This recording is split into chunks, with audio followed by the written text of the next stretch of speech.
It'll calm me down. Where's Romack? Oh, at the funeral parlor, Chief. Now, you say you never saw this man before? Never, Mr. Smith. And I've never been in a police station either. Never in all my life. Well, don't let us scare you, ma'am. We just want to know how it all happened. Well, I was coming home from visiting Miss Mansion, and I took a shortcut through the alley. This man appeared out of the dark and asked me to have a drink with him. I told him I never touch liquor and I never talk to strangers. Then he shoved me against the wall, real angry like, grabbed my shoulder and cut it with his ring. You really fought with him, didn't you? I don't remember. I guess I must have grabbed his gun from his holster and shot him. 3 times, Miss April. We're not holding your act against you. Not in any of the 3 months that I've been here in Denver has anyone so much as looked at me. I wouldn't go as far as to say that. You're a mighty pretty girl. I guess I've been too busy being bookkeeper for Mr. McCready to notice any gentleman's glances. Yes, ma'am. Well, here's his things. How are you, Miss April? Just fine, Mr. Romack. Good. Well, I asked around. Nobody seems to have seen the fella before. Can't have been in town long. Of course, it's getting to be a pretty big town. M. Clarkson. Yeah. Name mean anything to you? No, but it looks like he spent a little time around Sacramento. Stable bill, laundry bill. Must be his hometown. Will you gentlemen be wanting me for anything more now? No, that'll be all. George, you want to see Miss April to her room? Sure thing. You will try and find out where he came from. No matter how bad he was, there might be someone who'd want to take care of his remains. That's exactly what we're going to do, ma'am. We're going to wire Sacramento tonight. If he has any friends or kin there, the authorities will locate them for us.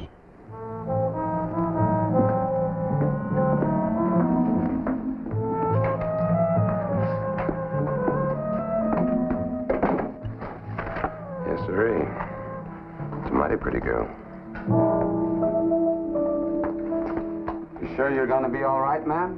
Perfectly, Mr. Romack. You've been more than kind. Thank you. Good night.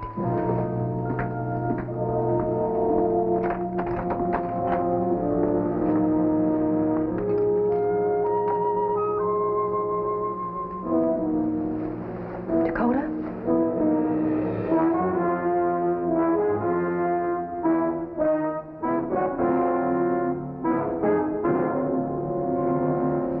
You mustn't stay any longer now. I had to know. It's working like a charm. You didn't think we'd get away with it, did you? Sending you here 3 months ago. Little old bookkeeper me. Yeah.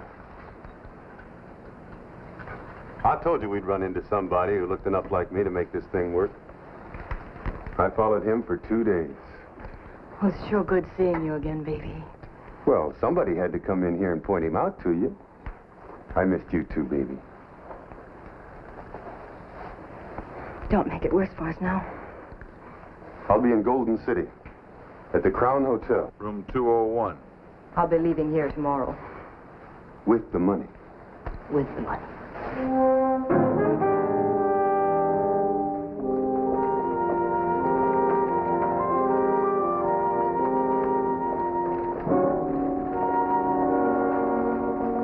$5,000, Mr. Smith. You mean to tell me Miss April Fenshaw will get $5,000 reward for this gentleman? You can read the telegram, Mr. Gratch. Sacramento Police. M. Clarkson, known as Dakota Jackson. Physical description, including ring, watch, and age, makes positive identification. Why, he's wanted for 3 bank robberies and a train holdup. Didn't you have a wanted poster on him? We had one. No picture. Miss April will be a rich woman, won't she? Well, let's say comfortable.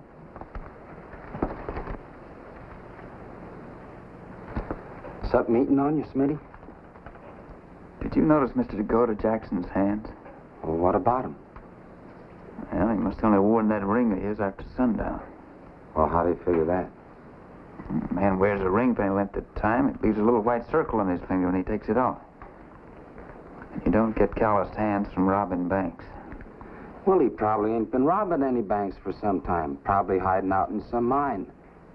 Look, it's happened before. It's an open and shut case. No angles. Where would you look? Is there anything else, gentlemen? Yeah, that'd be all. Come on, snap out of it. Let's go tell April the good news. You might as well. Come on. Hold on there, hold on now. Now, can't everybody crowd in here? Come on, let the little lady catch her breath.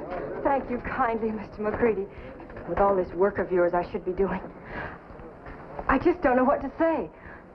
There ain't nothing you have to say, Miss April. Just be the girl hero of Denver in silence, man. I just can't believe it. I honestly and truly can't believe it. When's the money coming? It should be here by noon. Chief Richards has wired for verification, and we'll be able to issue the reward through the Denver City Bank. What are you going to do with the money, Miss April? I don't really know. I haven't thought about it. I have a sister in St. Louis that I could help. And after this shock and all, I could use a nice long vacation. Well, yes, I guess I can give an employee of mine a vacation. Such an honored employee. Then I can leave tonight for St. Louis? Indeed you can, my dear. As a matter of fact, you're taking the rest of the day off right now to get ready. And I'll bring back pretty dresses and high-heel shoes with pearl buttons, and I might even find a bow, Mr. Smith. I'm sure you will.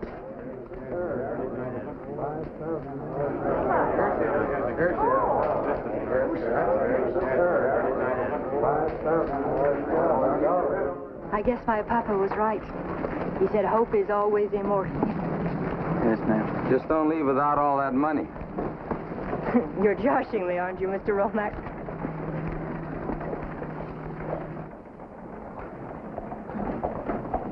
Now, there's a cute little package, Smitty. You know, Edie and I often wonder why you haven't found a good little gal like that. What's bothering you now? A lot of things. What things? Name me one. Dead man. All right. First of all, we've got a dead outlaw who never did a day's work in his life. Yet his hands are all rough and calloused. Number two, there's a ring. It looks as though it's been worn for years. Yet it didn't leave a white circle on the man's finger. Number three, we're asked to believe the dead man was Dakota Jackson. Probably one of the fastest guns in the Southwest, yet a pretty girl has no trouble gunning him down. And that's why Smitty sent all the men out. When we couldn't find you, that is. But that wire from Sacramento absolutely identified the dead man as Jackson, didn't it? Yes, it did, but... And yet you took every man off the force and sent him out to check every rooming house and livery stable in Denver. I thought that was the best way to get some results. Look, Chief, that man that was killed didn't come into town on the stage. We checked at the office. So he must have ridden in. That means he must have a horse someplace. Besides, Smitty figures he rented a room somewheres. All we have to do now is find a rooming house where a guy rented a room and didn't show up last night. Simple. Have you any idea how many rooming houses there are in the city of Denver? Well, don't yell at me. I'm just his partner. He's the one who's always so dang suspicious. That's our job, isn't it? To be sure. A total of 8 men on the force. A whole town to be patrolled, and they're pulled off their jobs just... All right. All right, you can have the men. But for 2 hours. No more. I knew he'd see it our way. The chief didn't like it. But my decision to use all the men of the department at once on the case brought the quick results that could have been gotten no other way. An hour or so later, Officer McGowan arrived with an old codger in tow. Howdy, Mac. Hi, Smitty. This is Mr. Pepperson. Detective Smith and Romack. Howdy. How are you, sir? Is that on that job you gave us, Smitty? I met Mr. Pepperson here at a rooming house over on 6th Street. He showed up there looking for his partner, a man named Johnny Corrigan. So? That's what I want to know. This feller here, he gets all excited when the landlady says that Johnny didn't come back to his room to sleep last night. If you fellers knew young Johnny like I do. Descriptions match? To a T. Now, listen, what's going on here? What's all the fussing? Mr. Pepperson, you mind telling me what you do? I'm a miner, mister, with a claim over in the Platte country. And Johnny Corrigan is my partner. And if Johnny wants to have himself a time when he gets into town, it ain't no never mind to the police. That's right, Mr. Pepperson, except... Landlady say anything else? Nothing, Smitty. I took him to all the livery stables between here and the rooming house looking for Corrigan's horse. We found the animal at Sam's. At the stable behind the hotel? That's right. Riley, the hostler over there, says the man in last night's fracas owned the animal. Now, look, I'm asking you fellers just once more. Now, what's going on here? And where's Corrigan? I think we better go to the livery stable and have a little chat with Riley. You stick here, Mac.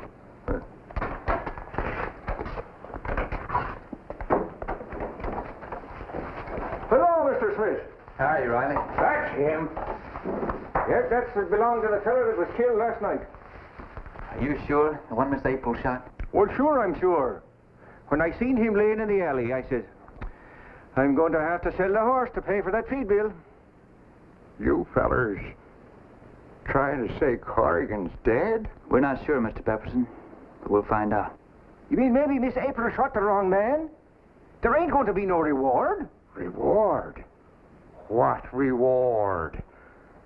Johnny Corrigan never did a wrong thing in his whole life. He was like a son to me. A fine, honest boy. Something's cockeyed here, Smitty. Well, we've been thinking there was. Mr. Smith, can I sell the horse or can't I? Better hang on to him for a while, Riley. I'll let you know. Come along, Mr. Pepperson. Let's take a little walk over to the funeral parlor. You better get Richards, George. Yep. That's Corrigan, all right. Or my name ain't Billy Pepperson. You sure? Take a look. He's got a knife scar on his right wrist. I ain't crazy. You live with a man 10 years. You know what he looks like. You got the wrong name on that man in the coffin, mister. He's right. The scar's there. This changes things with him. I told you. And he wouldn't attack no woman either. I know better than that. Somebody lied to you, mister. I heard you were here. Anything I can do? No, Mr. Gratz, just a little more identifying. Nothing to worry about. Nobody else knows anything about this but us. You want your partner's death solved, don't you? I'd give him a store teeth. Then keep your mouth shut about the mistaken identity. As far as you're concerned, there's still Dakota Jackson back there till we tell you otherwise. Now, look, you go back over to the stable and tell Riley you made a mistake. Go ahead and let Corrigan's horse be sold. And you just sit tight till we tell you otherwise. Nothing wrong, is there, gentlemen? Everything's just dandy. I'll take care of that. Yes, sirree. I'll take care of that right away. Looks like our Miss Fenshaw isn't such a sweet little bookkeeper after all.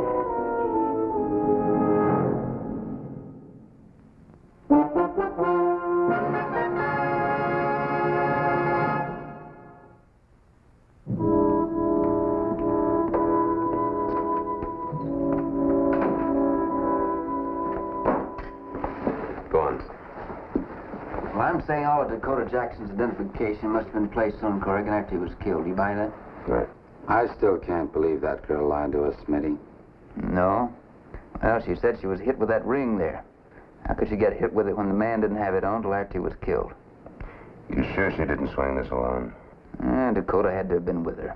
Where'd the ring and the watch come from? She didn't have a purse. Who carried away Corrigan's possessions? Boy, what someone will do for $5,000. No, it was for more than that, George. It was real smart. Jackson not only placed himself in a pauper's grave so the law would stop looking for him, but he had the audacity to let his lady love collect the reward for his death. Well, how do you want to handle this? I don't figure Dakota's in town. Not as she's leaving tonight. They'll probably meet someplace. George and I'd better follow her. You don't have to make a speech, Miss April. We just hope this money brings you a lot of things that at this moment I'm sure you don't anticipate. Yeah, well...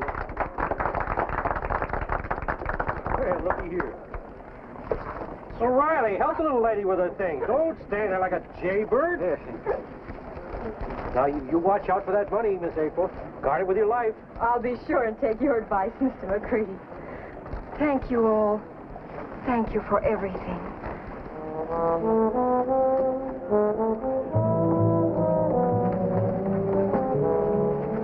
Get the horses ready, George. We have a long ride before that little bird lights on a limb. Just put them over there in the bag, Mr. Riley. Yes, sir.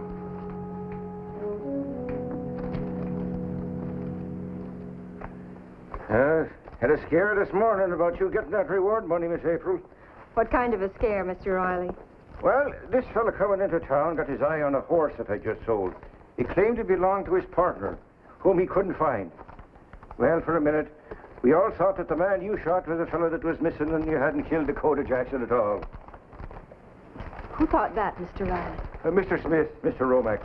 And they all went over to the funeral parlor to straighten things out. Straighten what out?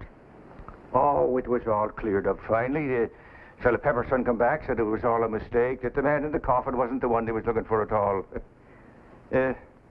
Funny thing, though. He told me to forget the whole business, to say nothing to nobody. Now, why do you suppose he'd say a thing like that? Maybe he had a reason. What kind of reason? Maybe he wanted to play a trick on us. And Mr. Smith was in on it, too, and that's why no one said anything to me about it. Maybe. But you got the reward money, that's all that counts. Is there anything else I can do for you, Mum? You've done more than enough, Mr. Riley. All right. Good day, Mum.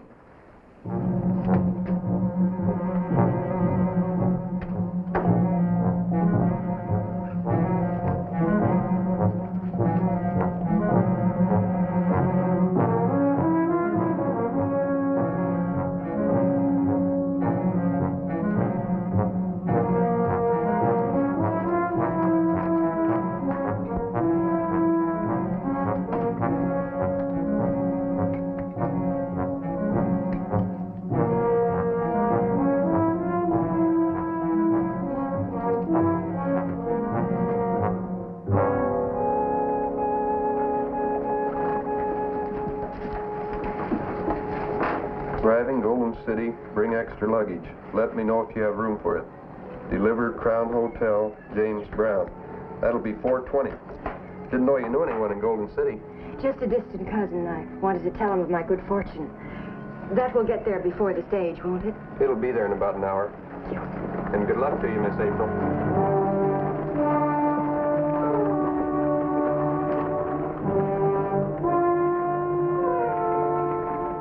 I have something very important to say to you, gentlemen. I'd like to go into your office a moment.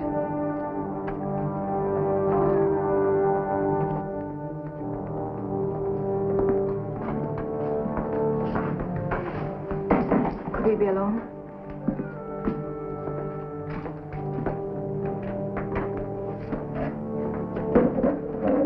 Sit down. Gentlemen, I've lied to you. The man who was shot the other night wasn't Dakota Jackson. Oh, wait a minute. Let me finish. Dakota's been my husband for 6 years. He sent me to this town to fool everyone. And I did. Against my principles. I had no alternative. I was afraid for my life. But the man you shot... Dakota shot him and forced me to run for help. He's been watching me ever since, till the reward money was delivered today. He took every bit of it from me. Where is he now? He's gone. Why didn't you say something about this earlier? I was scared. But I've grown to love this town and respect the people here. I can't go on fooling them any longer. I know Dakota would kill me if he knew I talked. But I'd like to help you catch him. That's a right nice speech, ma'am. I'm sure the judge will allow it in your favor. I mean it, Mr. Smith. If I have to go to jail, it'll be with the conscience that I did it to preserve my own life. As I said before, I'm scared of Dakota. But I want you to catch him. Where is he now, Miss April? I was to meet him tonight at the Crown Hotel in Golden City. He has the money? I can help you clear the way. He won't suspect me. All right. We'll see that you'll be quite safe. You stay in your room till the stage arrives. Mr. Romack will see that nothing happens to you. You won't tell anyone about this, will you? No. No, we wouldn't want any word to get back to Mr. Jackson. You will be careful, both of you. Yes, ma'am. We're always careful.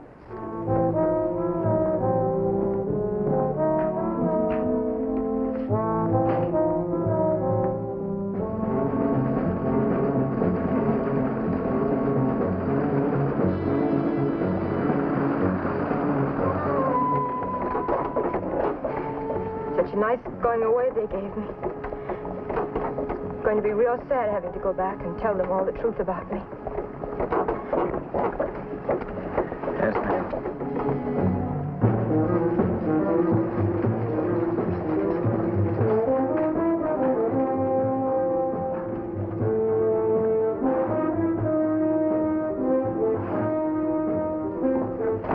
He's in room 204, but you better let me go first.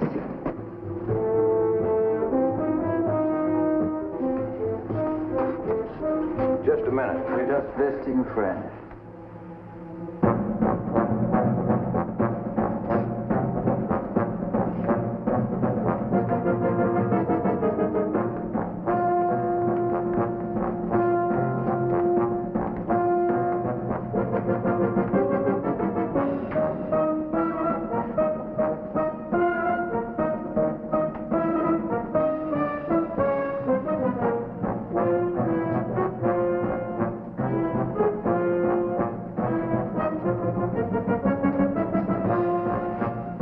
What's the matter?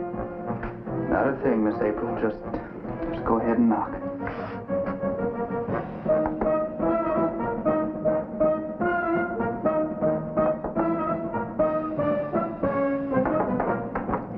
Dakota, it's me. Dakota. Smitty!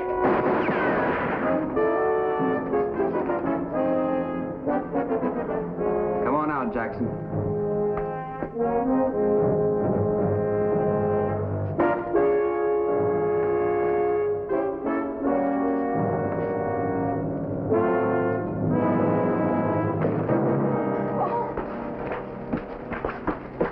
What's going on here?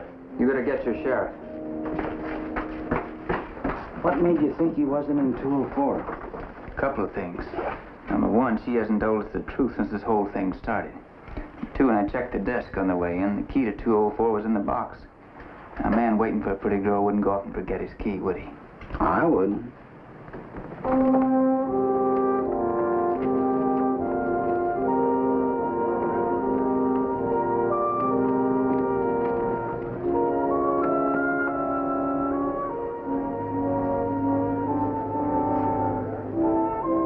Here it is, Chief, for whatever it's worth to you.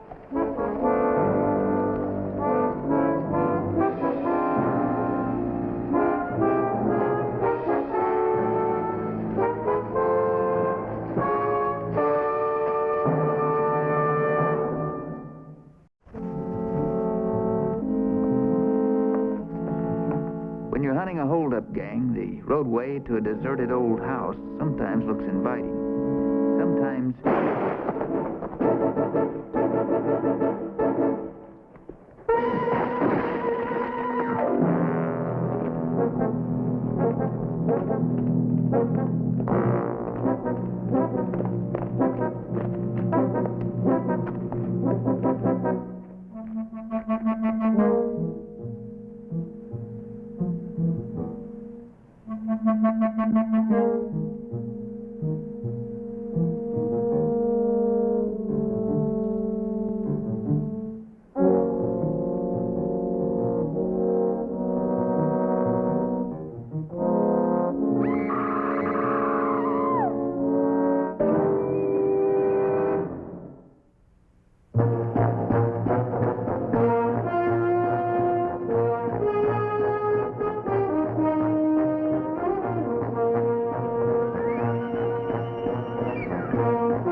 the scream.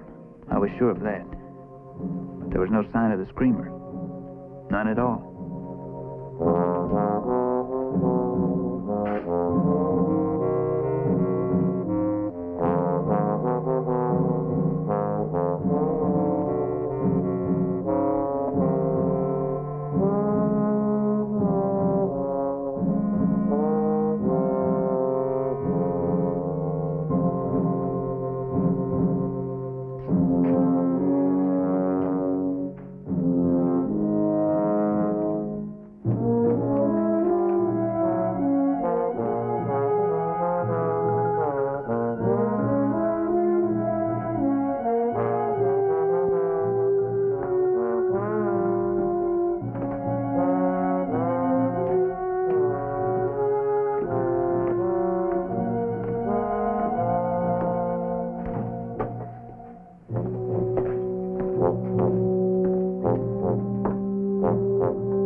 Disappeared, Smitty.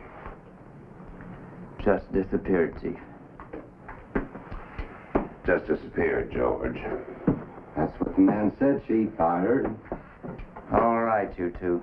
But I'm telling you, I saw it. The body of Frank Malloy. Yeah, with that gun near him. But you know, Smitty, Frank Lyon never even carried a gun. It's one of the things that's bothering me. The other is the kind of gun it is. Looks like an ordinary Derringer to me. Take another look. Presentation model. That's right. Duplicate of the one Booth used to kill Lincoln. They don't make them anymore. Well, I don't care. I don't care if it's a copy of the one that killed Alexander Hamilton. This whole thing's ridiculous. I send you out to check up on a holdup, and you come back with some story about a disappearing body and a gun that killed President Lincoln. Duplicate. And another thing, Chief. This gun, the body, and the holdups just might tie in together. How's that, Smitty? Remember that stagecoach robbery a couple of weeks back, the one from Phoenix? What about it? That drummer from Philadelphia was on it. That's right, and part of the loot was a Derringer. You trying to tell me that Frank Malloy is tied into these holdups? All I'm telling you, Chief, is that this gun was with Frank Malloy's body when I found it. Where are you going? I think I'll have a talk with Mrs. Malloy. All right, Smitty, maybe you did see Frank Malloy's body lying there. But isn't it just possible that he might have taken a bad fall? That he really isn't dead? Yes, Smitty, maybe when you heard that scream and ran in the house, he just came to and left. You can't tell a woman she's a widow until you're sure. I'm sure. Where do you think you're going? He's my partner. Well, you just sit yourself right down, partner. I want somebody to be around here in case Smitty's wrong. Frank Malloy might stop in and say he saw a missing detective last night. You'll excuse me if I continue working while we talk, gentlemen. I promised one of my customers this would be ready this evening, and she's depending on it. We don't mind a bit. Go right ahead. Now, what's so important is to bring two official gentlemen like yourselves out to see a poor woman like me. Your husband, Mrs. Malloy. When's the last time you saw him? About noon yesterday, just before he rode off. Rode off? Where was he riding to? Leadville, I think. He mentioned he had business out of town. Then he didn't come home last night. No, I didn't expect him. Mrs. Malloy, have you ever seen this before? No. It isn't your husband's? Oh, no. Frank doesn't own a gun. Why? Is anything wrong? Has something happened to Frank? Mrs. Malloy, your husband's dead. Dead? Shot. I was passing by the old Foley place when it happened. He was dead when I got to him.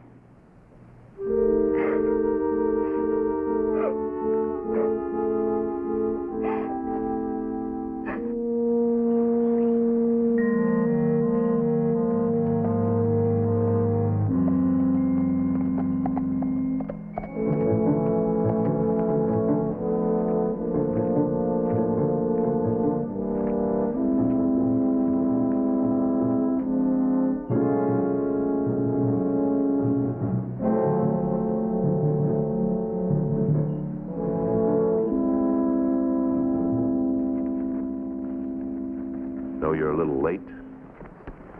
I would have been here sooner. But I had visitors. Huh? Richards and that Detective Smith. They ask about the pistol? Just the way you said they would. I was wide-eyed.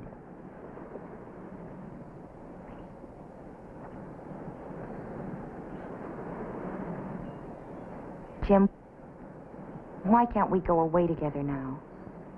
Look, honey, for the time being, we have to play it safe. Keep apart. Safe. I hate that word when it means I can't be with you. I know. But it won't be long.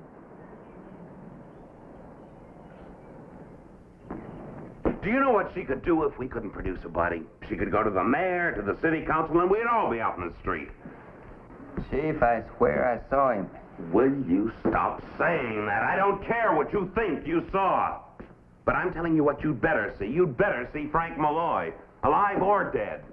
And you better bring him back here, too, so I can see him. Understood?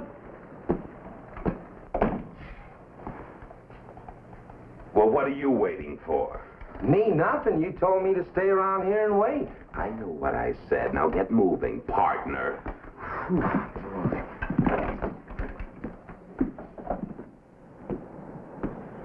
George. Yeah? 2 men. Look how deep those prints are. They were carrying something, all right. It's Malloy. Mm-hmm. Take a look at this set of prints. The left foot turns in. 2 to 1, we got ourselves a man with a limp.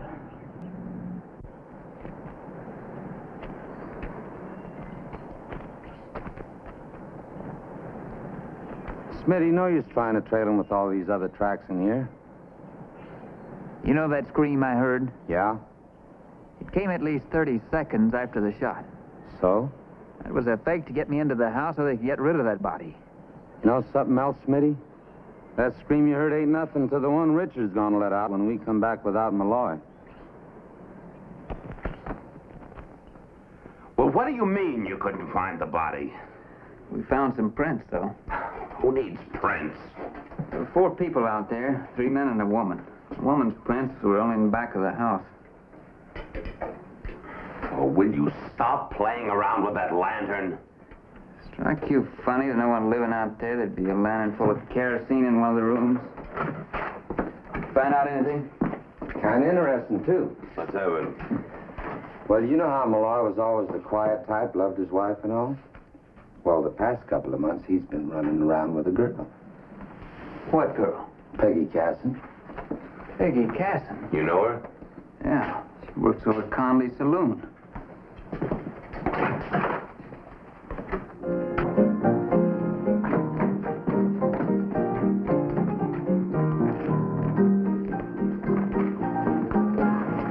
Hey, Mr. Smith.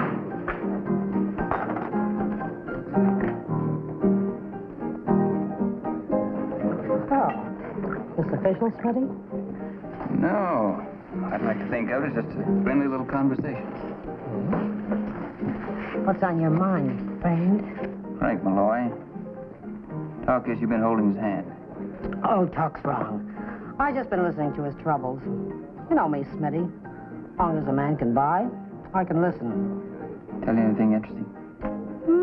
Just mostly that the Arabs are right. The Arabs? An Arab prizes his horse first, his wife second, and never trusts a friend. Well, I know Frank had a horse and a wife. Did he have any friends you know of? Just those 2 back there.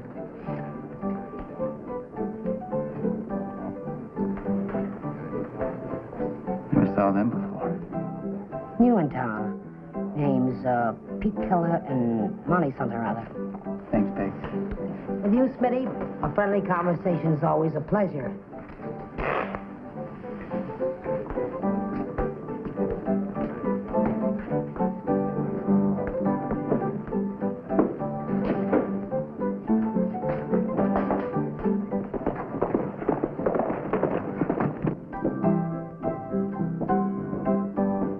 I wanted to see if the 2 at the bar would make a move. They didn't. Instead, Instead, Conley came out of his office and took Peg back in with him.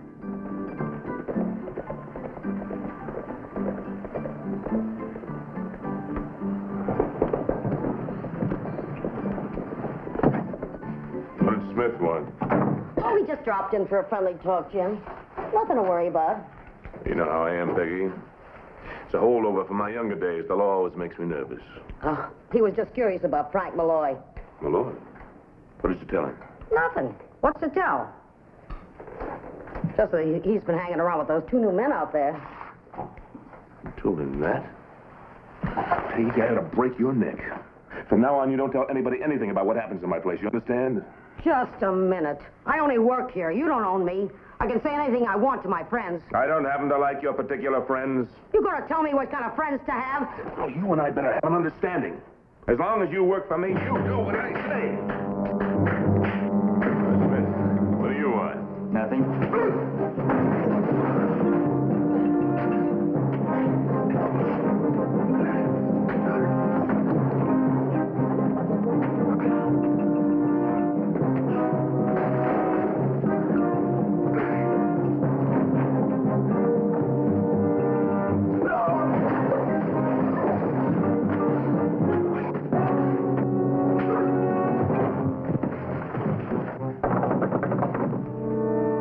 Come in. I wouldn't. As long as you're here, why don't you sit down?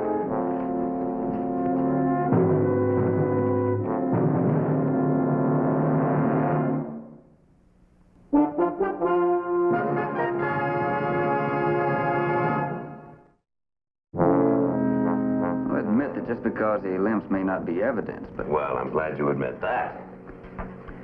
Malloy was tied in with them, and they're tied in with Conley. And you're trying to tie them all in with a holdup. And the murder, too. Well, then why didn't you bring them in? On what charge? Striking a peace officer? I nail him, it'll be on a lot more than that. If you're right, this is the place where we can get the answers out of them. Did you find out about the Foley place? Well, I went to the courthouse, and the deed was in Venetia Malloy's name. And guess who paid for it? Conley. Well, how'd you know? Hey, Chief, take a look at this wick. Does that mean anything to you? Well, it's been used pretty much. It's homemade. Not the regular kind you buy in the store. You know, I think I'd better pay another visit to our little seamstress.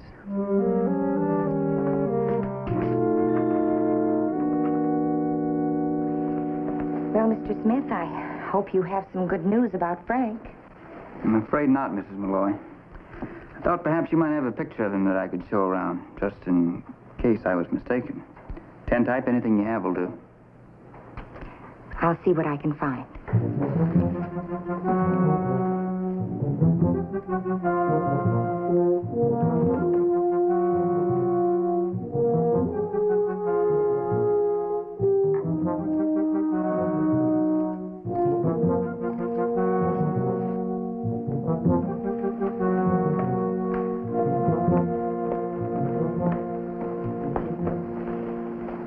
He had this taken a couple of years ago.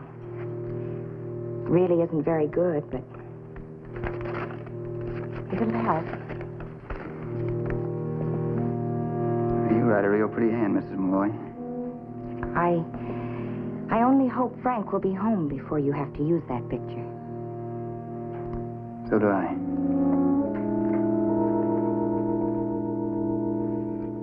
All right, Clarky, where's the bottle? I had a bottle right there, and I want one right there now. George, hadn't you ought to take it easy on this stuff? I wouldn't want to see you get in any trouble. Trouble? You gonna get me into trouble, Clarky? No, not me, George, but... Well, you know how the chief feels about drinking on duty. And Smitty, too. The chief, Smitty. That's all I hear, the chief, Smitty. What about me? What am I, a dope or something? Who rode out there and found it anyhow, huh? Who rode out there and found it? Oh, I don't know, George. Did you find something? Who found something? I didn't say nothing. Well, what'd you find, George? I bet you found a gold mine. That's it. Ain't no gold in a stiff. Stiff? You mean somebody found a body? Well, whose body is it, George? Who said anything about finding a body? You know something, Corky? You talk too much.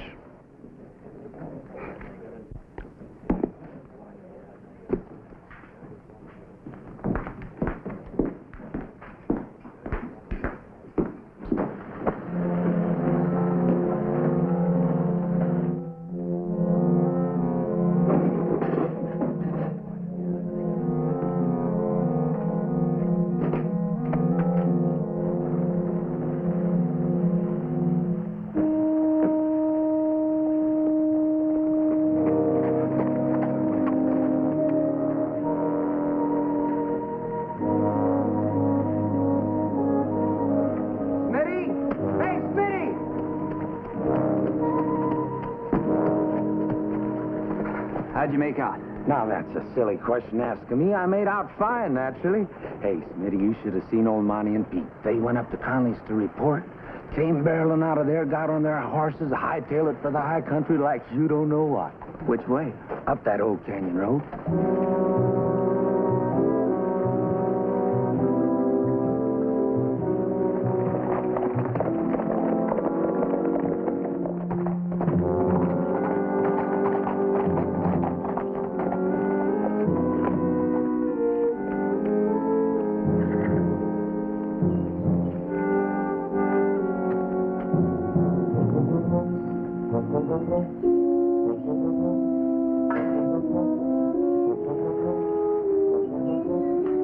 Malloy's still down there.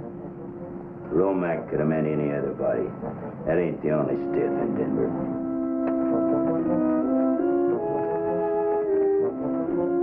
Let's get back and let Conley breathe easy again.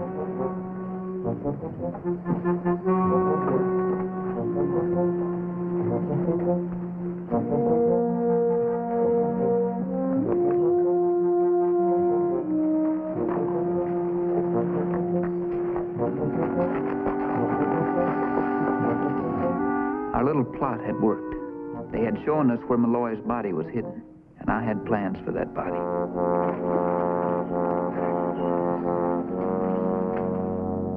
Same cloth. Which means only one of two people could have taken that lantern to the Foley place. Malloy or his missus? You know, Smitty, with the wick, the derringer, the footprints, no jury's going to take that as any proof. You're convinced, aren't you? If I am. I'd like to try something. Is it legal? I'll nail Malloy's killer so no jury will ever turn him loose. Well, I'll take that for yes. Smitty? Next, Romack and I arranged to call on an old friend, a reformed forger named Walter Fry. George had located him in back of the livery stable. Here you are. Yeah, if you please. Let me see. There's a simple slant. Rounded letters. Denotes a very passionate nature. The writer was a woman. How about this one? Yeah, much larger. More determined. Can you do them? If I can't, nobody can.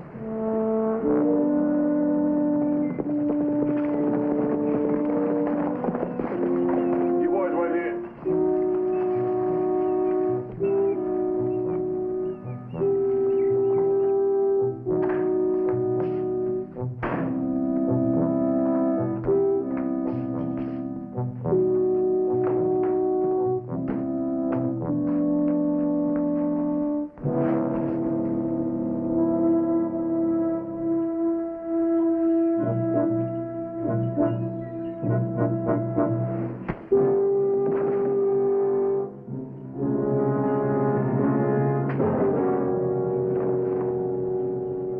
Darling, I was so worried. As soon as I got your note, I came My note? Yes, I came right over. Jim, what's wrong? I Honey, I didn't send any note. I received one.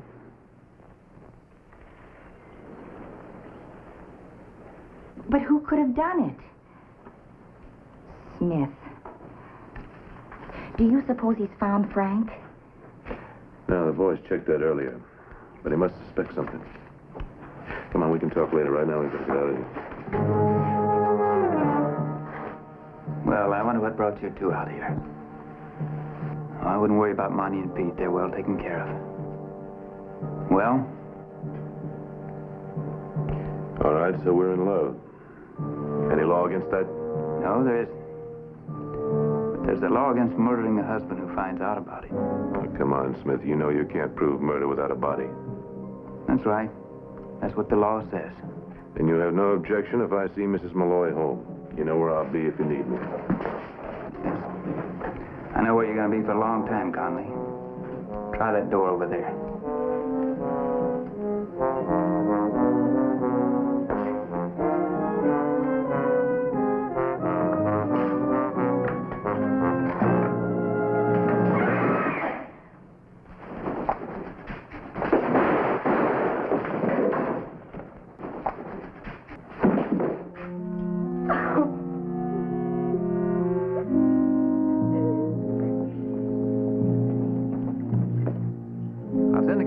Out to give you a hand, George. All right, Smitty.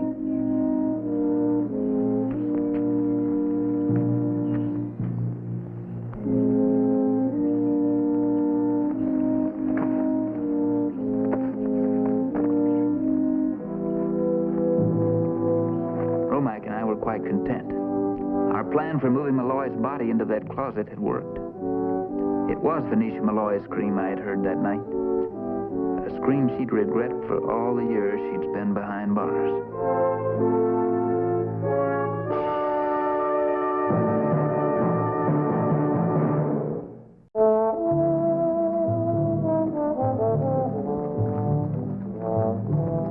It was a peaceful day outside the newspaper office, but inside, a sinister undercurrent was beginning to flow, and its tide would soon flood all Denver in a wave of fear.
Bring the wagon, Hank. Right, Smitty. Your last night sometime, you think, George? Looks like it. But why, Smitty? Robbery, you think? I doubt it. John didn't have anything worth stealing anyway, did he? I wouldn't think so. Right between the eyes and from close range, too. He couldn't have had much warning.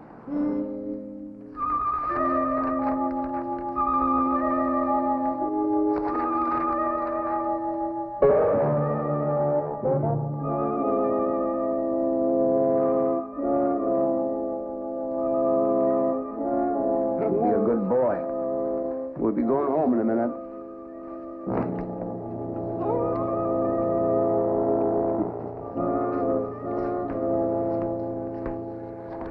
If you're looking for something special in that issue, maybe I can help. No, thank you.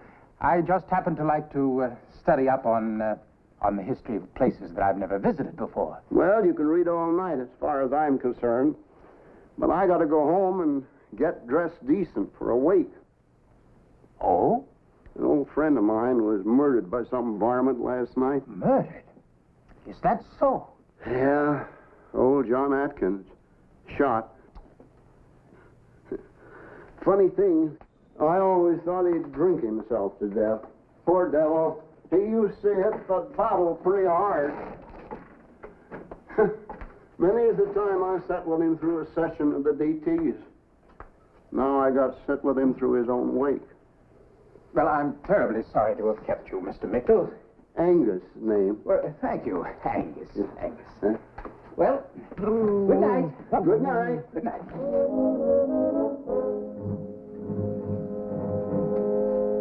Pete Varden. Yeah, I'm Pete Varden.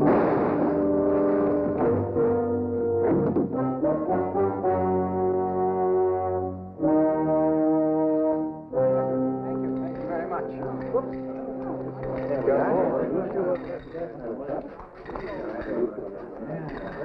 All right, information that way.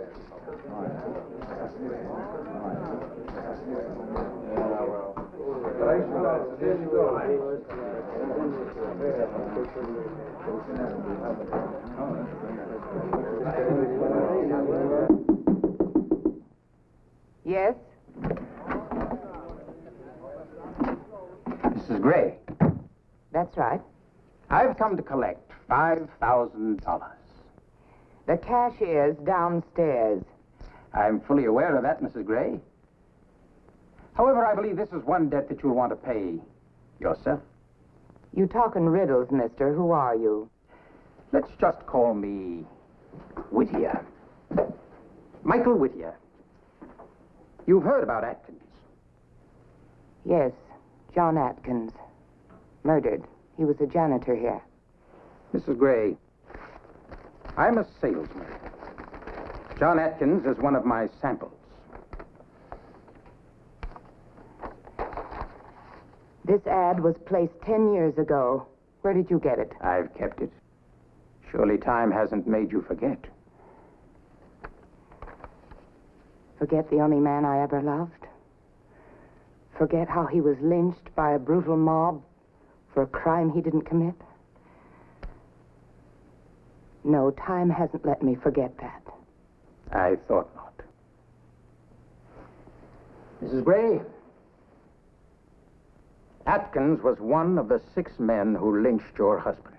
Can you prove that? I was there.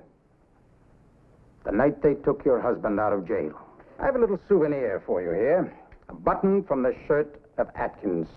Another from the late Pete Varden. Pete Varden? He was a friend of my husband's. Varden hated your husband. Your husband had money and power. Men like that are often hated. Mrs. Gray, you owe me $5,000. This says I want all 6. You'll get the money when the job's finished. Fair enough. But I'll want a down payment as an indication of your good intentions.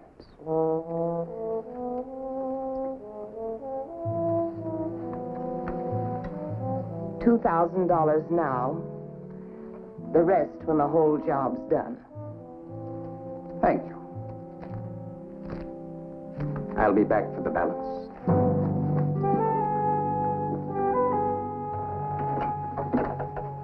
Good evening, Mrs. Gray.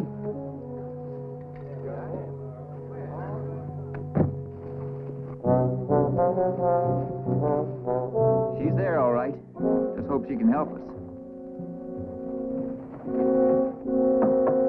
Come in.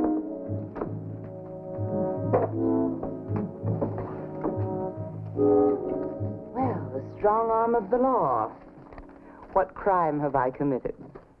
We came to talk to you about Atkins. Yes, I heard. But how can I help you? Well, after all, he did work for you. Yes, but I rarely ever saw the man. He was just the janitor here. Even so, I was hoping you might give us some lead. Did he quarrel with anyone that you know of? Not to my knowledge. Had he received any large sums of money lately? Atkins? Certainly not. He didn't even get paid till next week. Oh, well, it was worth a try, Smitty. 2 identical murders, both men shot between the eyes, yet one man had nothing in common with the other, so far as we know. Boy, this one's really got us stumped, Mrs. Gray. I can imagine. You know of any connection between Atkins and the other victim?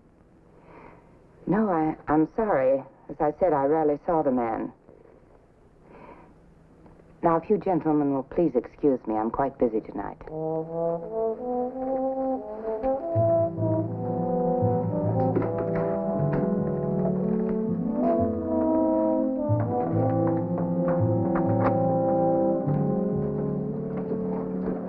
Wasn't very polite, was she?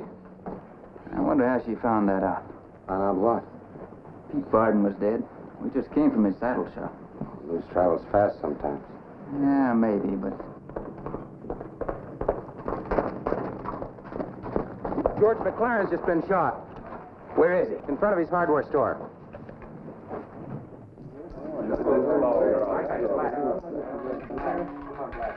That is number 1. Just one moment, sir. Please put your hands on top of the table. Now look, mister.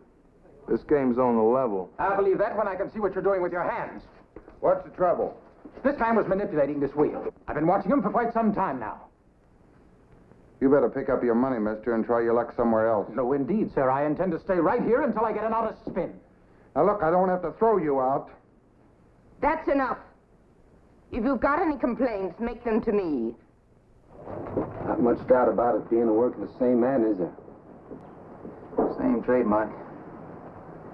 Third button missing off his shirt, just like the other 2. I think I'll have another talk with Maple Gray. But George McLaren is loved by everyone in this town. The police will pull out all stops to find out who killed him. They've already been asking questions. Why? Because Atkins worked here. I wouldn't worry about the police if I were you. Policemen have little minds.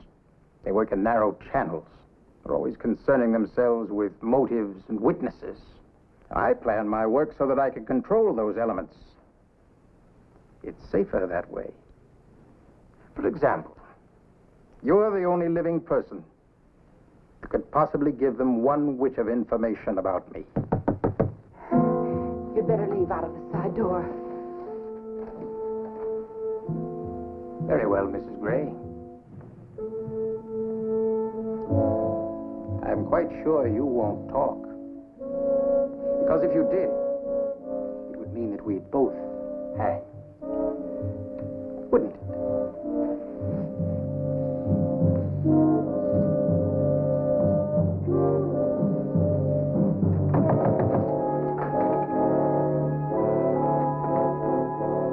Now what? I'm a little curious about something, Maple.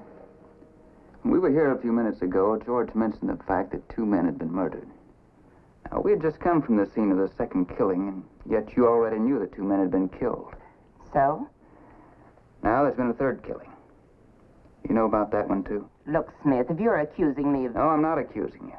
But you knew about that 2nd killing before you had any right to. Now, who told you? The answer is very simple. I don't count the murders in Denver. That's your business. If you'd said 6 men were dead, I'd have believed you. You're lying, Maple. I'm not lying. I just made a mistake. Is there any law against that? I don't know. Because I don't know what that mistake was.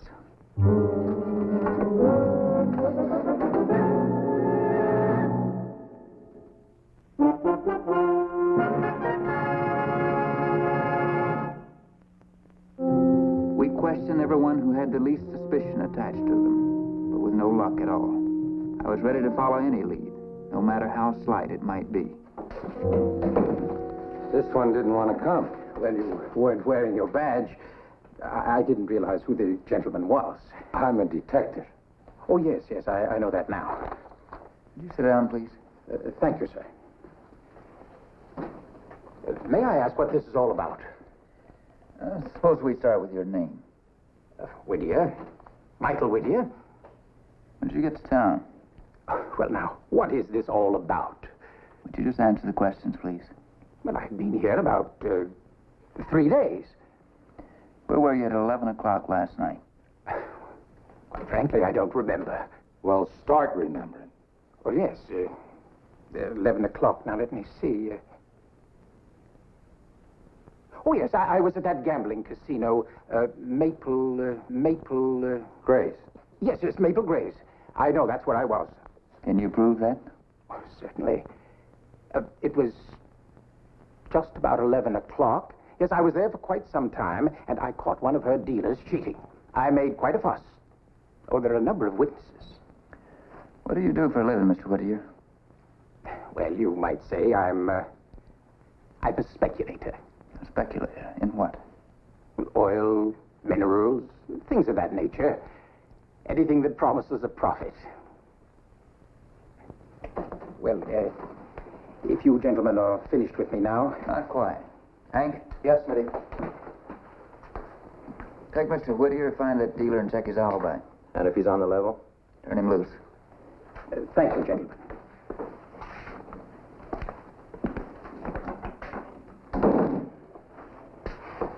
Smitty, why are you especially interested in him? His alibi.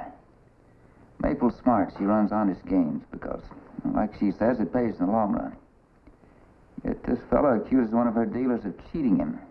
Causes a row in front of witnesses. Why? Yeah, it does sound kind of funny, huh? Where'd you find him? Oh, he was coming out of the Denver press office. Denver Press. What would a stranger in town be doing there? I'm all cleaned up here anyway. I think I'll walk over and have a talk with old Angus.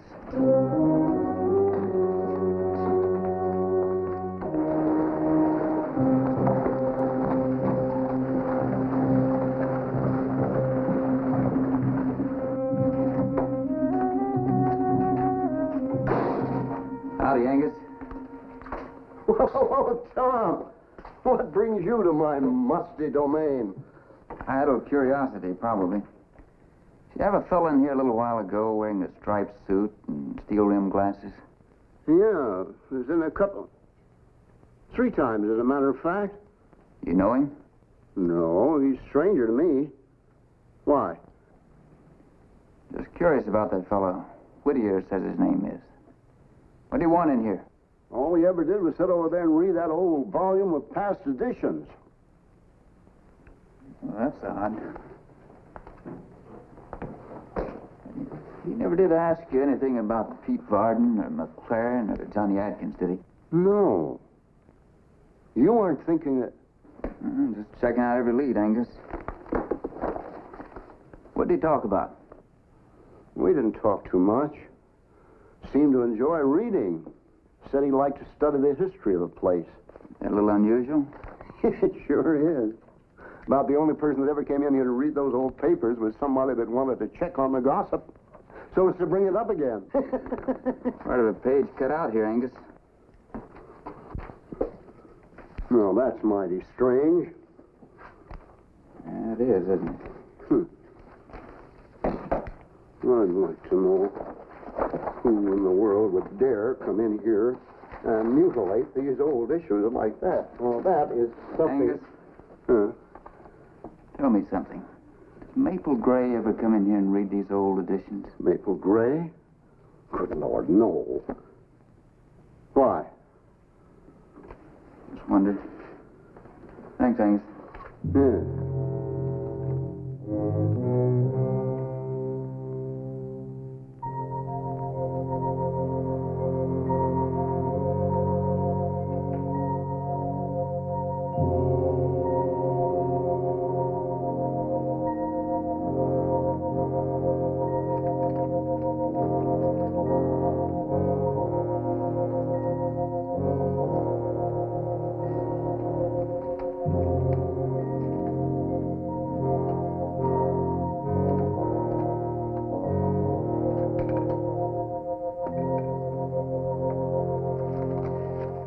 Maple Gray had slipped a piece of paper in her desk when George and I first visited her. I was curious to get a closer look at it. It wasn't there now, but I found something else of interest. A button. And it could have been the one missing from George McLaren's shirt. I was more anxious than ever now to find that paper.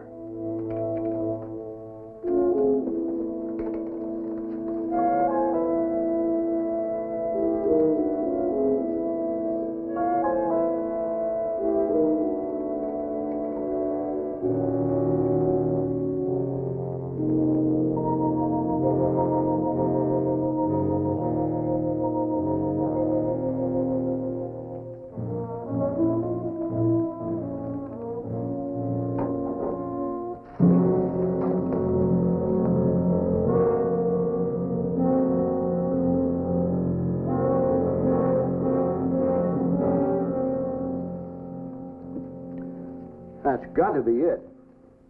But who in the world would want to steal a page out of a 10-year-old newspaper and then burn it? You asked the question, now why don't you answer?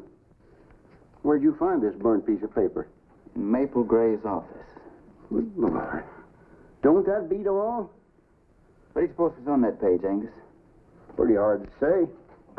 I can't remember what was in last week's edition, let alone 10 years ago. Now, you have a cup of printer's ink. Anyway, it's that black. Angus, tell me, what about ads? Any way of checking on who advertised in that issue? You know, you might have something there.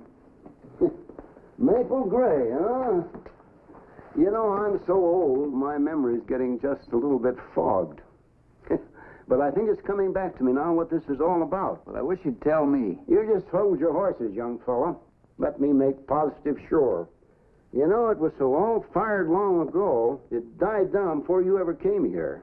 Yeah, 1858, and June. Yeah, here it is. Maple Gray took out a 5-column ad in that edition to post a reward for the men who lynched her husband. You didn't know who the lynchers were. You just picked their names out of the newspaper to make sure they were in Denver the night your husband was killed. I don't know what you're talking about. Look, if he's your killer, then arrest him and leave me out of it. We released him before we knew, but he'll never get out of Denver. We'll get him and we'll get you too, Maple. But I know nothing about it. Absolutely nothing. How did this torn page get in your stove? Come on, Maple. 3 innocent men have been killed because of you. Take a look at this. Pete Barton's marriage license. He was 200 miles away in Central City the night your husband was lynched. You're wrong. You must be wrong. Doc Henderson's record. George McLaren was in bed with pneumonia. They're lies, all lies. You've made this up. No. You're the one that's lying, Maple. You know this man. Now, who is he? I only knew him as Whittier, the man who accused my dealer of cheating. You also know him as a professional killer who's trying to take you for $15,000. You've got no proof. No proof at all. Now get out of here. No proof, Maple?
Mabel, but I'm afraid that statue of yours is ruined. That's the least of my worries now. Let's go.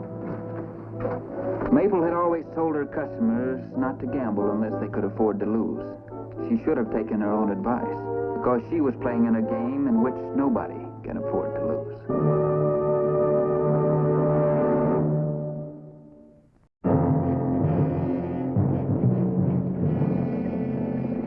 It happened May 19th, 1868, with the Phoenix stage a half hour out of Denver. Little Billy Wilson at the reins was in for trouble. Real trouble. Drop your guns!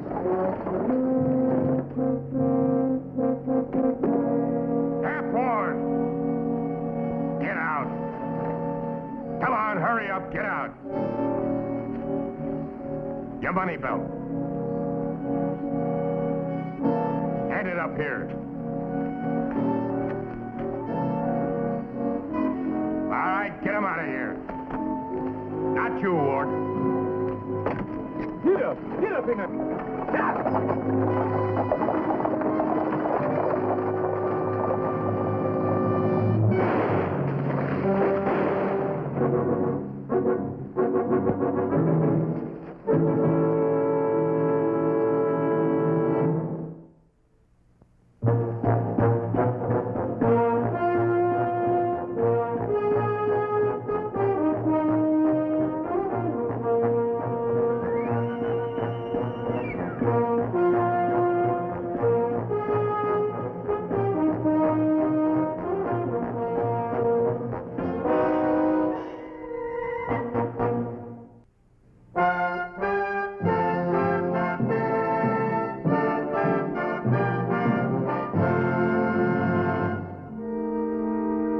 Denver Police Headquarters, we got to work on the case. My partner, George Romack, Chief Richards, driver Billy Wilson, and I went over the wanted posters of all the outlaws known to have worked the area. I don't know. I just don't know, Smitty. You kept coming back to these three, Billy. Niles, Litvack, and Judson. Only on account of their size. He was wearing a mask, don't forget. Shall I tell him? We were just testing you, Billy. We already checked. Niles was in Wyoming last week, and Litvack's in Virginia City. Which leaves Judson. Then I must be wrong about all three of them. I've been held up twice in my time by Hob Judson, and he don't never wear a mask. That was the first time. Well, you keep thinking on it, Billy. I'll check you next time you pull in. Right, Smitty. Mrs. Ward still too sick for questioning? So the doc says. She took Cap's death pretty hard, you know. Let's take a ride.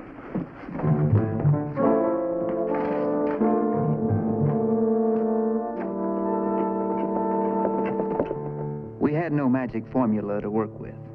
Just hours of writing, talking, questioning, listening, and looking. From dawn to dark each day. Plain drudgery, but no success. I even considered the dead man's only competition in town, the Harlow brothers. But again, I had nothing to go on. Then a few days later, Hap Ward's widow was able to come into headquarters. How many other people knew Hap was bringing that money back on Tuesday? Well, I don't know. Is that important, Smitty? Might be very important. We've been thinking an outsider did this, but could have been a local man. Someone we all know. Well, it's my own fault.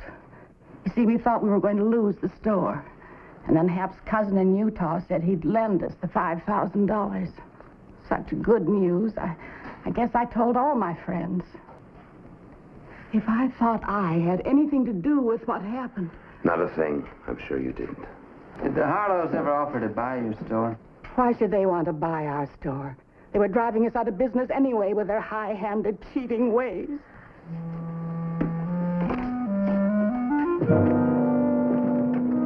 I made a mental note on the Harlow brothers. Then I went down to talk to Billy Wilson to see if he remembered anything new. Hi, Smitty. Be right with you. Meet Miss Tyler and her boy, Tim. Tom Smith, Denver Police. He is more man than boy. Can someone bring in the luggage? Yes, ma'am. I sure can. Let me give you a hand with that. Here, no.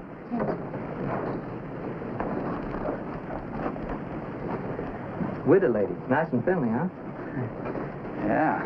Well, I noticed. Been able to think of anything new on that fellow that shot Hap? I tried, Smitty, but I was so wall-eyed scared I couldn't see straight. I do remember, though, he talked kind of thick, like he had a prune in his mouth. Anything else? No, just said he wanted Hap Ward. You sure he asked for Hap Ward? Yeah. That all? Sorry, Smitty, I guess I ain't thinking so clear today either. Carried passenger money again. You carried passenger money today? Miss Tyler had over $5,000 in that bag you wanted to help her with. No wonder she was so friendly. Thanks, Billy. You bet. On the way to the Harlows, I bumped into George. He'd been out to the hold-up scene again. Find out anything out there? Well, nothing that'd help us. You tell the chief I think our killer may be a local boy after all. Well, why? How'd they figure that? What was Hap Ward's real name? Well, Frank, you know that. That's what I mean. The man who killed him asked for him by his nickname, Hap.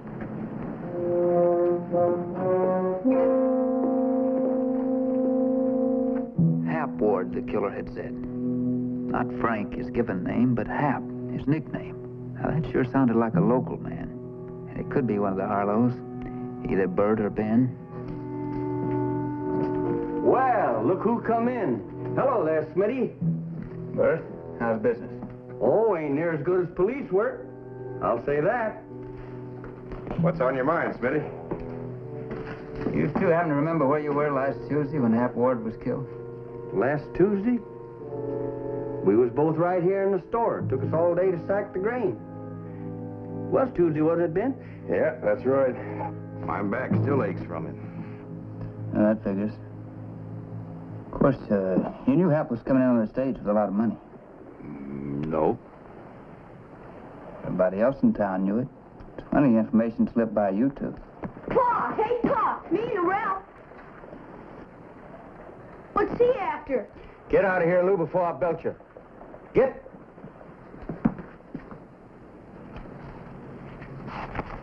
You know anyone besides yourselves was interested in buying Ward's store? Nope. Of course, being his only competition, you'd know quite a bit about his business. Little. Knew he had to make a bank loan. Know how much? Haven't any idea. Sure you do, Ben. It's printed right here in yesterday's paper. Oh, that's so? Haven't had a chance to read yesterday's paper yet. By the way, you two happen to know a lady named Jody Tyler? No. Nope. Why? Just wondered.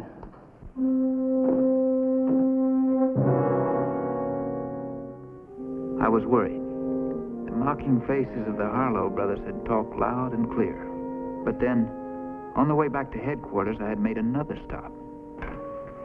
Oh, Smitty. Romack was just telling me that the man that shot Ward called him by his nickname.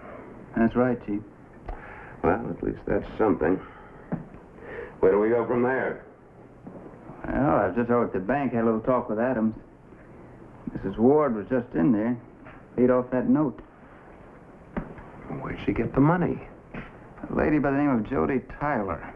She just bought the Ward store. Well, who's she? A widow. She came into town this morning, had a little boy about 9 years old. Where'd she come from? Stage company said she got on at Phoenix. No previous address. Did you check that money that was stolen from Ward? Put a tracer on it. Ain't it funny that a woman comes into town, buys Ward's store with the same amount of money stolen from her? I sure would like to know more about that Tyler woman. Smitty, maybe... I was just on my way. When I got to Jody Tyler's store, I saw the Harlow brothers just leaving. That made me wonder.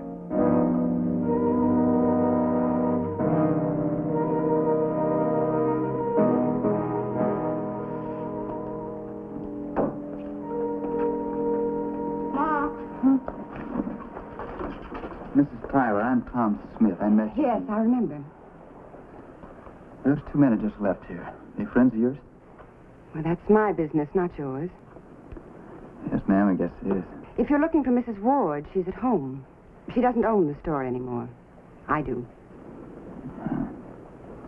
You didn't waste much time, did you? I don't believe in wasting time or words. And I'm in no mood to be questioned by the police. I'm sorry you feel that way, Mrs. Tyler, because that's my job, asking questions. Questions like how you happened to show up in Denver with the same amount of money men had stolen from you 2 days before you got here. Also, how you happen to come straight to that man's store and buy it. Since you're the detective, Mr. Smith, why don't you go and find out those things for yourself?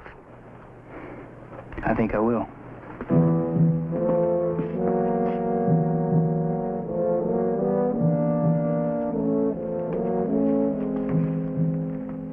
Tim, do something for me, will you, son?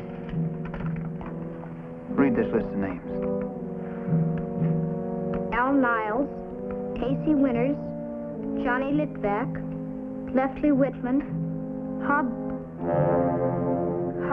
Judson, Art Neary, Bill Tucker. I don't know what you're trying to do, Mr. Smith, but would you mind leaving?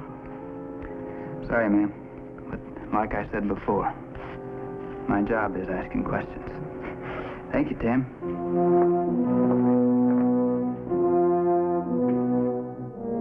I reported back to the chief after seeing Mrs. Tyler, and we were heading for the boarding house for a bite to eat. As far as I'm concerned, Mrs. Tyler and the Harlow boys are in this together. What's George doing there? That's the Tyler boy. Let me go! Take it easy. What happened? Tyler kid back in that alley over there. 3 kids beat the devil out of him. Said the leader was Bert Harlow's son. Why'd they do it, Tim? They said if me and Ma didn't get out of town, they'd beat me up every day. Also told him he's going to get his uncle to kill them all. He also told him his uncle is Hob Judson, didn't he? Why, how'd you... Yeah, Hob Judson is my uncle. He's the fastest gun in the world. After he kills them kids, he'll come after you. All of you. So that's where Mrs. Tyler got her hands on Hap Ward's money. Do you suppose the kid's making that up? No. I was over there this morning. No, he's not making it up, Chief. On the chief's orders, I went to see Mrs. Tyler that afternoon at the hotel.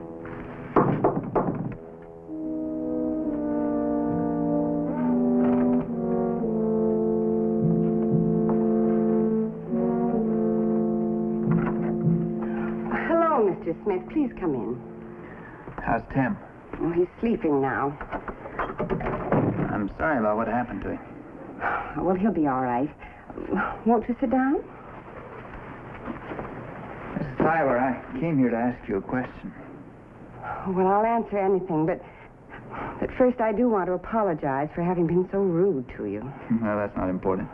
By the way, do you want us to pick up the Harlow boy? Well, what good would that do? It was his father and uncle who were behind it. When they came to see me at the store, you remember, they warned me to give up the store and get out. They meant it. I'm sure they did.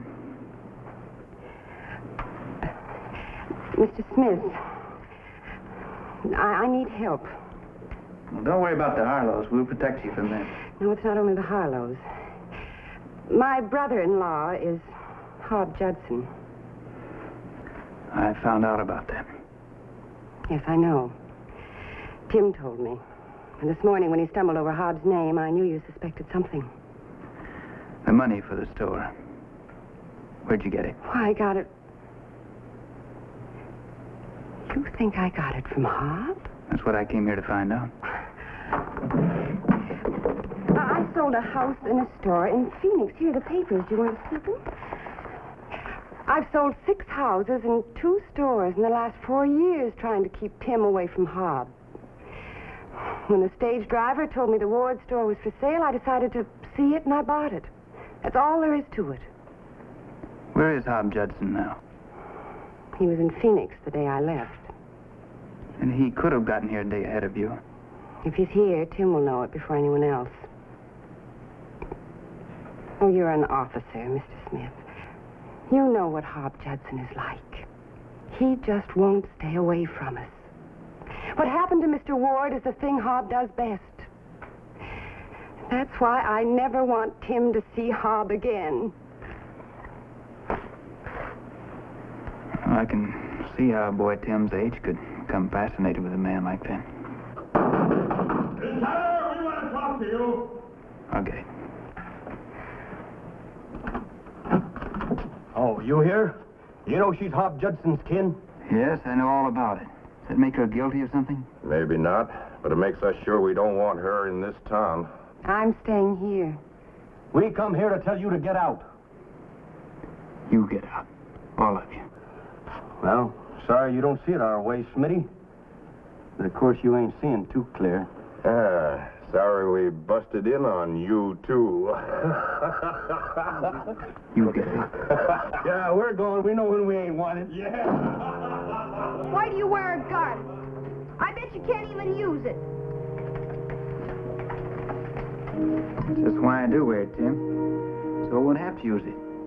My Uncle Hob would never let any man tell my ma to get out of town. You get back to bed, Timmy. Hurry up. Now, do you see what I mean? Yes, I do.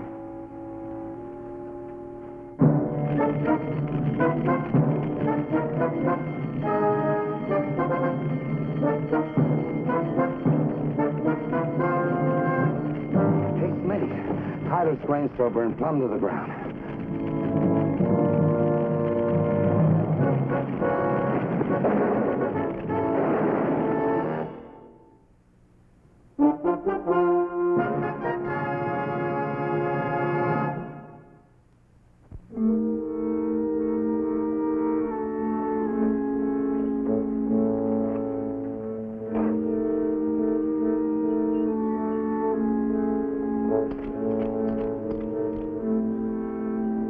Come over here, Tim.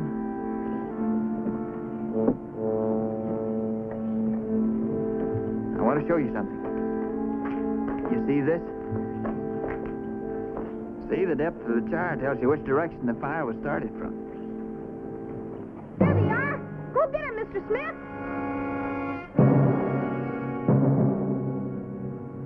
Gotta have proof first. Now look here, Tim. Let me show you. Here's where the fire was started from. And you call this a set, you see? You know they did it. There's a lot of difference between proof and suspicion. Now you see? Tim! You and your fancy ideas. I was just trying to kill two birds with one stone. Get rid of the clothes I wore and the Tyler woman at the same time. What if they find something? He can't. They were soaked in kerosene. Hey, given up already. I hope. Let's go.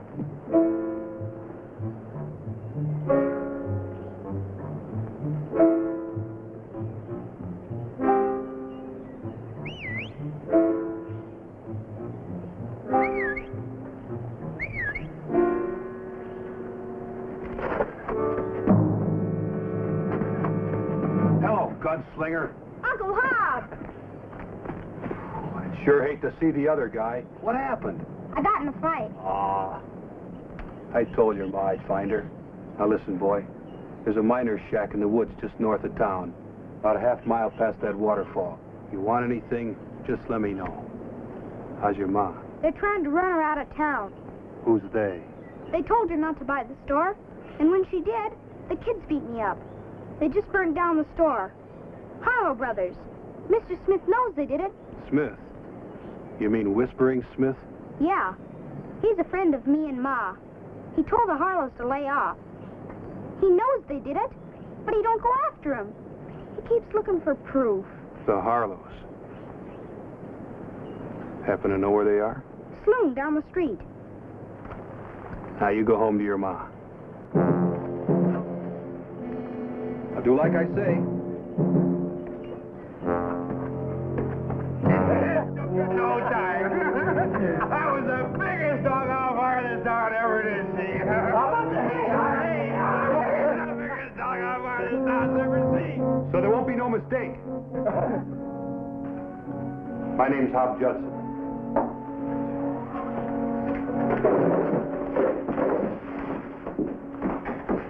Which be the Harlow brothers. If you don't make your play when I count 5, I will. 1, 2, 3, 4, 5.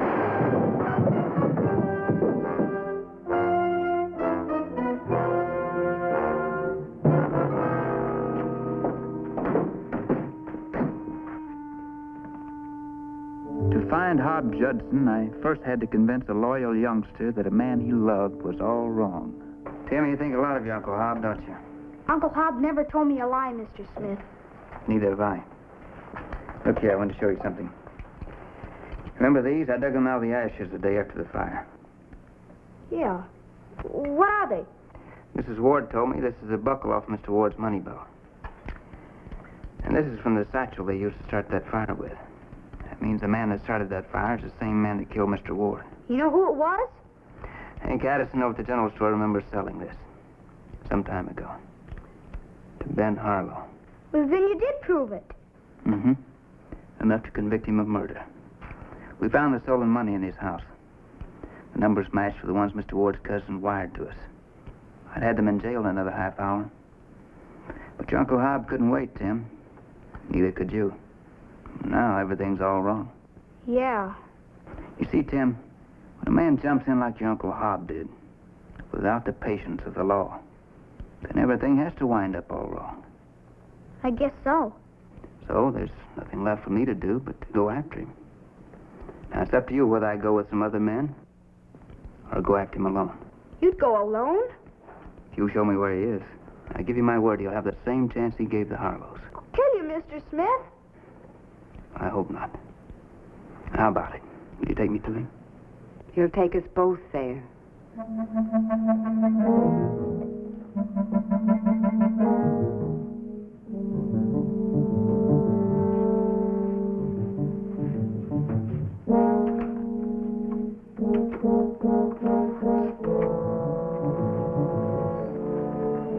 Tim took us to the cabin where Judson was hiding. I gave the boy a message for his uncle. Told him to come out without his guns and within 5 minutes, or I'd come in after him.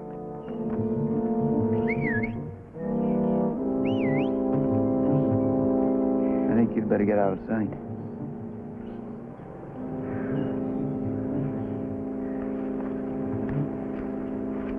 Mr. Smith's there alone. Honest. He'll wait there till I tell him what you're going to do. This Mr. Smith. Your ma like him? I don't know. Maybe little. You like him too, huh? He's all right.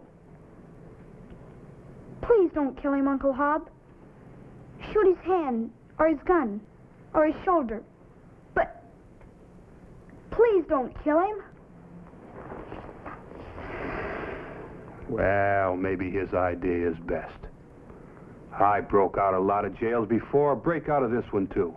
I tell you what. You go tell him I'm taking off my guns and coming out. Honest? Why, I ain't never lied to you, have I? Huh? No.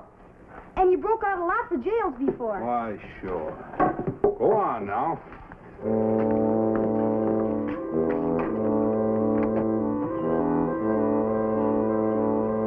Mr. Smith! Mr. Smith! He's coming out, Mr. Smith! He took off his belt. He's coming out without guns. Good boy. You go over there with your mother. Why? He's going to give himself up. What'd I tell you?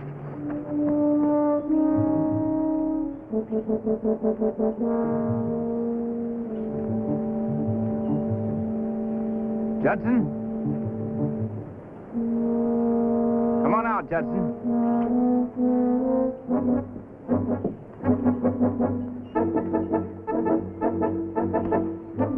Uncle Hob! You lied to me! You're a fool, Smith.